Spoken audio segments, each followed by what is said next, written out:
She grew up in Appleton and went on to become among the country's most popular and richest authors of the early 20th century. She won the Pulitzer Prize. Her novels were adapted into films starring Hollywood's biggest names. She socialized with presidents and the literary elite, and the U.S. Postal Service released a stamp in her honor. And yet, somehow, so many remain unfamiliar with her name. This is the story of Edna Ferber.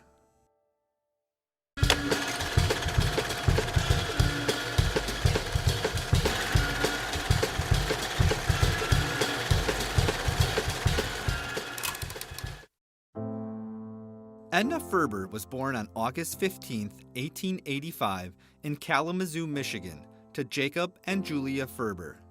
Her older sister Fanny was born 3 years earlier.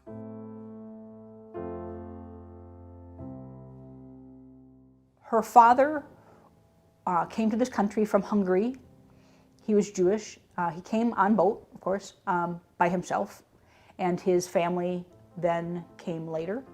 They settled in Chicago. He was a farmer when they first got here, but then he had moved into dry goods at some point. Her mother was described as a well-to-do Jew in Germany.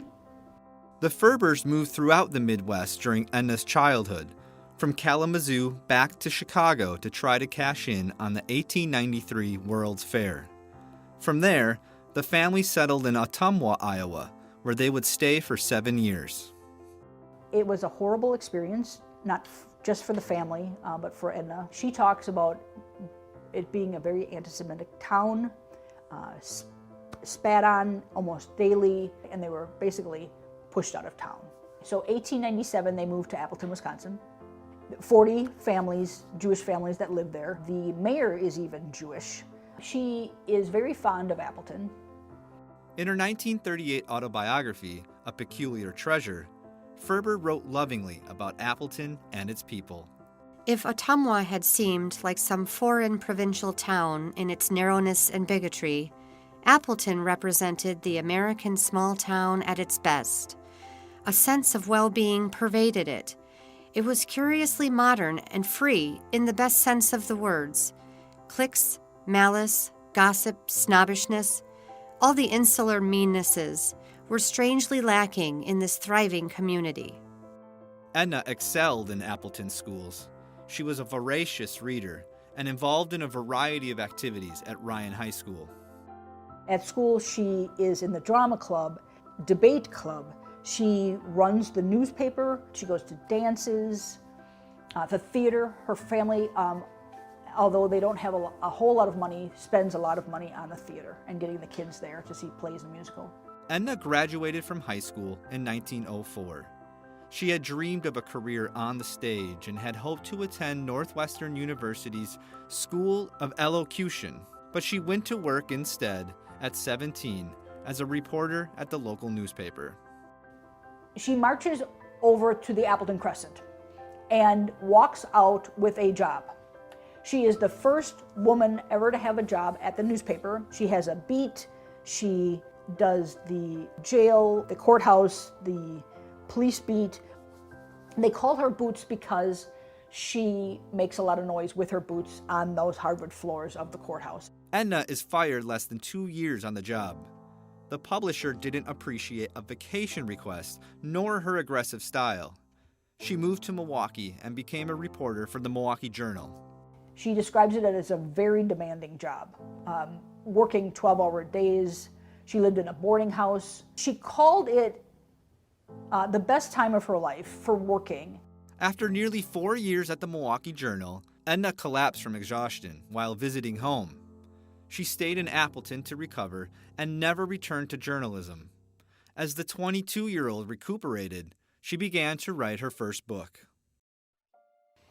She buys a typewriter for $17 and starts a lifelong passion of writing. She starts with a novel that she calls Dawn O'Hara, which is about a woman who is a newspaper writer in the Milwaukee Journal. she also begins to write short stories. Her novels generally featured strong female protagonists, and she did not shy away from race or class.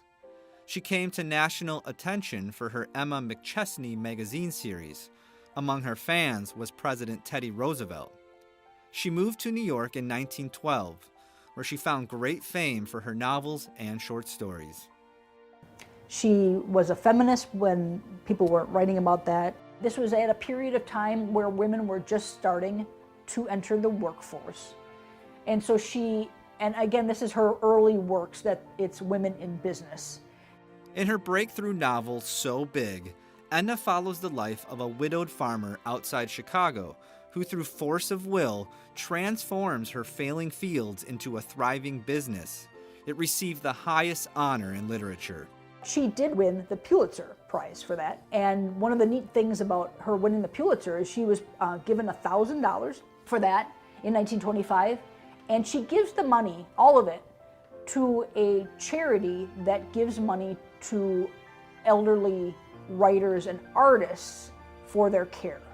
Edna followed up the success of So Big with the work she's most famous for, Showboat, which was turned into a blockbuster musical. It was about a traveling showboat that went on the Mississippi. Showboat tells the story through this family who runs the boat, with the characters as the actors and the cooks and everybody that is on the boat supporting the floating theater. Very successful musical that is played over and over, and probably is being played this week at a high school in Topeka, Kansas. It has great music, it has great theater to it. It just doesn't look a lot like what she wrote.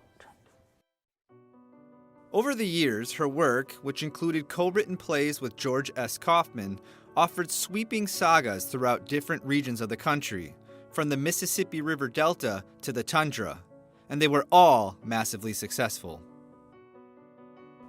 So all of them were Book of the Month Club or on New York Times lists for years and years and years. All of her books were turned into movies. Ferber was among the first authors to assign film rights to her books on short-term contracts, so that rights needed to be renegotiated regularly. Her 1952 novel Giant starred Rock Hudson, Elizabeth Taylor, and the last appearance of James Dean. It was the culmination of an incredible body of work. She had 13 full-length novels. She had 12 volumes of short stories. She had 9 plays. She always collaborated with someone for her plays. Her plays have won Tonys. Edna Ferber died in New York surrounded by family on April 16, 1968, after a long bout with stomach cancer. She never married or had children. She left her wealth and her estate to her sister and nieces. Her legacy, of course, is her books and her short stories and her plays. Edna Ferber's legacy endures as a testament to the power of her storytelling, which gave voice to American lives often overlooked. That an elementary school in her hometown of Appleton now bears her name is a fitting tribute, honoring not just a literary giant, but a local daughter whose work continues to inspire.